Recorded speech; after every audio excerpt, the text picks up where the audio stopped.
সম্ভাব্য জ্বালানি সংকটের আশঙ্কায় রাজধানী সহ দেশের বিভিন্ন স্থানে ফিলিং স্টেশনগুলোতে হঠাৎ ভিড় বাড়ছে। অনেকেই প্রয়োজনের তুলনায় বেশি তেল সংগ্রহের চেষ্টা করছেন, ফলে সরবরাহ নিয়ে অস্থিরতা তৈরি হয়েছে। এমন পরিস্থিতিতে বাজার স্বাভাবিক রাখতে যানবাহন ভিত্তিক জ্বালানি তেল বিক্রির সর্বোচ্চ সীমা নির্ধারণ করেছে বাংলাদেশ পেট্রোলিয়াম কর্পোরেশন বিপিসি।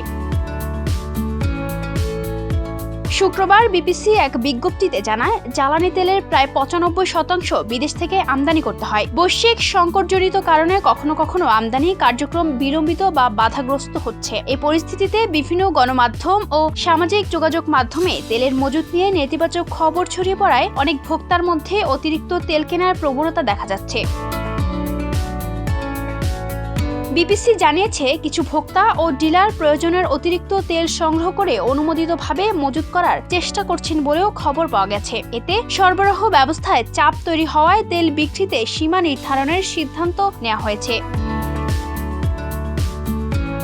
নির্দেশনা অনুযায়ী একটি মোটরসাইকেল দিনে সর্বোচ্চ 2 লিটার পেট্রোল বা অকটেন নিতে পারবে। ব্যক্তিগত গাড়ির জন্য নির্ধারণ করা হয়েছে সর্বোচ্চ 10 লিটার। স্পোর্টস ইউটিলিটি ভেহিক্যাল বা জিপ এবং মাইক্রোবাস দিনে 20 থেকে 25 লিটার তেল নিতে পারবে। পিকআপ বা লোকাল বাসের জন্য নির্ধারণ করা হয়েছে 70 থেকে 80 লিটার ডিজেল। অন্যদিকে দূরপাল্লার বাস, ট্রাক, কাভার্ড ভ্যান বা কন্টেইনার ট্রাক দৈনিক সর্বোচ্চ 200 থেকে 220 লিটার তেল নিতে পারবে। বিপিসি আরও জানিয়েছে, ফিলিং স্টেশন থেকে তেল নেওয়ার সময় ভোক্তাকে তেলের ধরন, পরিমাণ ও দাম উল্লেখ করে রসিদ দিতে হবে। পরবর্তীবার তেল কেনার সময় আগের রসিদ দেখাতে হবে।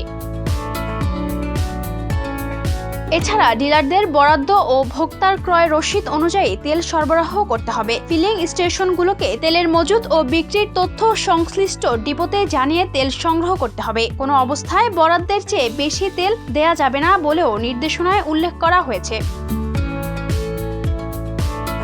বিপিসি বলছে, দেশে জ্বালানি তেলের সরবরাহ স্বাভাবিক রাখতে বিদেশ থেকে নিয়মিত চালান আনা হচ্ছে। পাশাপাশি রেল, ওয়াগন ও ট্যাঙ্কারের মাধ্যমে দেশের বিভিন্ন ডিপোতে তেল সরবরাহ অব্যাহত রয়েছে। অল্প সময়ের মধ্যেই দেশে পর্যাপ্ত বাফার স্টক গড়ে উঠবে বলেও আশা প্রকাশ করেছে সংস্থাটি।